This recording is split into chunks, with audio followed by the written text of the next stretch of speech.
Hello everyone, this is the famous and incredible Stuart Allen Swerdlow And Janet Diamoria Swerdlow for yet another addendum to the Expansions News Podcast for summer of 2018. Now this was a very interesting podcast to me because somebody sent in on the YouTube channel wanting to know if the YouTube sensation Poppy was a robot. I don't know what that is. Well, I didn't either. So I started looking it up because the reason it caught my eye, I'll tell you why to start with. Because do you remember that George H.W. Bush, his nickname is Poppy? Yes. Okay, so that was the first thing, that was one of the reasons that caught my eye. So I looked up why he's called Poppy, and apparently his mother called grandfather Walker Pop, so then she started calling his namesake Little Pop or Poppy. So that's what they're cute. That's what they're saying publicly. It's adorable. And then his granddaughter, Jenna Bush Hager, actually named his great-granddaughter Poppy Louise. Now, who names their child Poppy, right? She should be arrested for that. And from there I was remembering, okay, I remembered about that installation of red poppies back in 2014. Oh, the royal family. The royal family. So I looked up Red Poppy's royal family, came to the, apparently they always wear red poppy pens. They do? They do. Red poppy pins? Because that commemorates the first major battle involving Australian and New Zealand forces during World War I. New Zealand had a force? Apparently. And the remembrance poppy is an artificial flower that has been used since 1921 to commemorate military members who have died in war. So every time they go to any armed forces event, they wear their poppy flowers. What does it really mean? The tradition of wearing a poppy has been adopted across the UK and in Canada, especially on November 11th. Yeah, Canada just does whatever they get told. Yeah. And then the Tower of London exhibit, which was this 2014 poppy thing, which was called Blood-Swept Lands and Seas of Red art installation. There were 888,246 poppies to fill the dry moat, and from the air it looked like a river of blood. And so, not too much anger issues there. Well, but we're talking about poppies, right?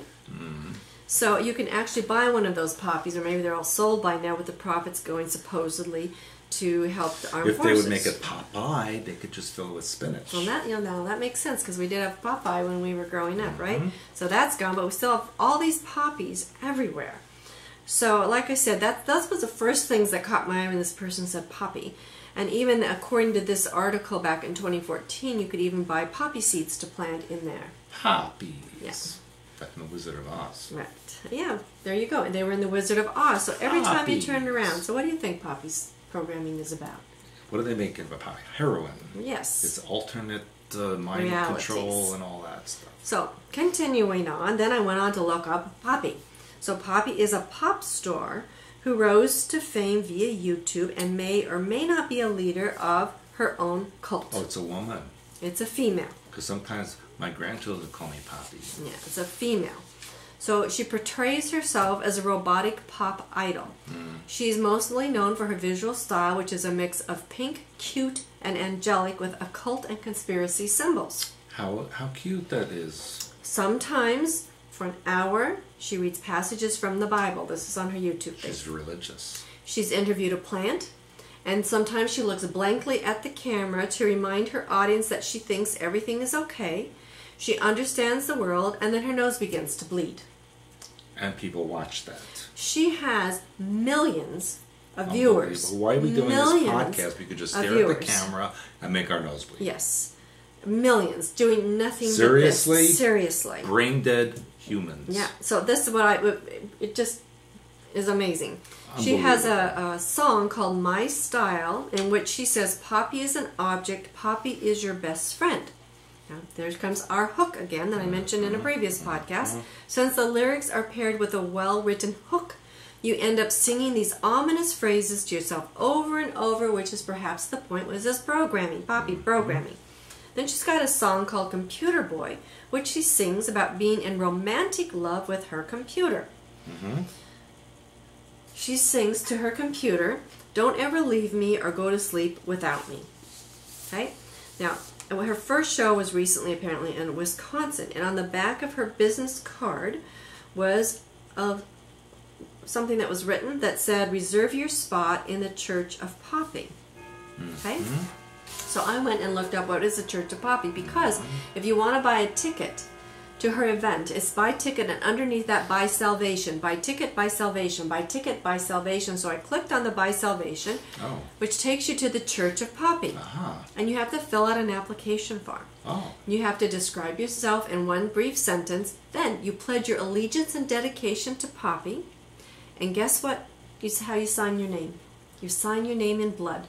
On a computer? Well, fake blood. But the point is, they're still doing that. So I went to the Facebook page, which is the Church of Poppy, and these are some of the comments people have written. I have my Poppy Bible. I am waiting for you to save me, Poppy. I'll kneel before you, Poppy. Baptize me, Poppy. I'm a sinner, Poppy. I submit to the will of Poppy, and Poppy is God.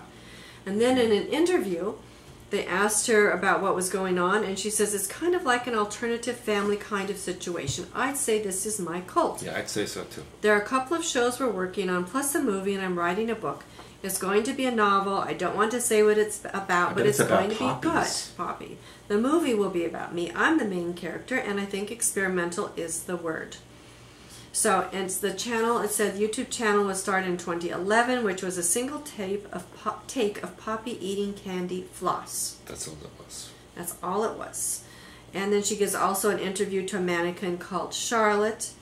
It doesn't answer, obviously. I don't know. I didn't watch it. But anyway, she just goes on to say what it would be like if you could just restart. You need to stop worrying so much. And she repeats this over and over. And they say she appears in a variety of stiff poses that land her somewhere between Barbie and Christ. She does not...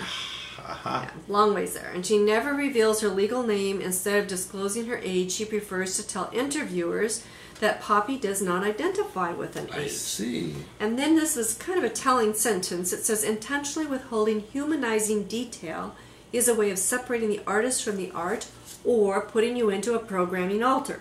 Becoming an icon. Yes. So anyway, I thought this was kind of interesting. So this is not a robot. This is a person who has been made up, and she is doing things to purposefully program you people. Does she dress like a Poppy? She dresses in pale pinks, like I said, the My Little Pony, little unicorn stuff. So kind of these whimsical, fantastical things. So that's what makes it so creepy, because it's like supposed to be soft and fluffy, but her point, like her nose bleeding, or... How does she do that? I don't know. They didn't tell me.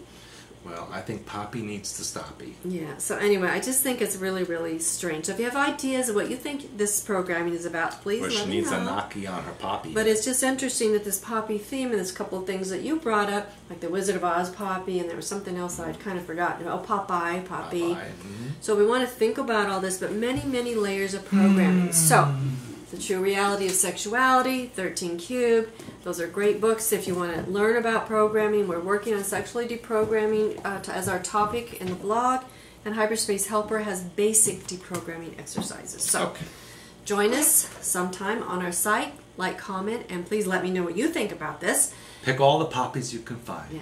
Tell us what you think. Take Bye care. for now. Bye. Bye.